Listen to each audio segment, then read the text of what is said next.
Hi everyone, today we'll talk about how to fix or how to solve the problem of Spirit Airlines. You will enter to settings. Here you can click on apps, default apps, app settings. And above you can search about Spirit or Airlines. Here you can click on first stop and you can click OK. Then we'll enter to the window of storage.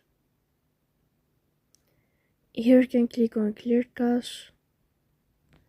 Don't click clear data because that can delete your account.